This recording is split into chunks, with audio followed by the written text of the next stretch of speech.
माणसाने माणसाशी माणसा सम वागणे. हीच आमुची प्रार्थना, हेच आमुचे मागणे.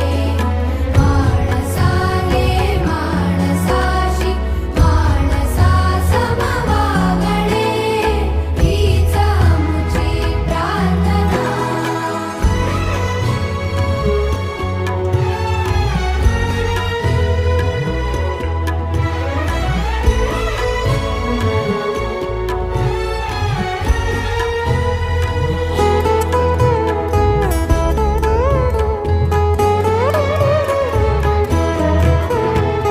धर्म जाती प्रांत भाषा द्वेष सारे संपू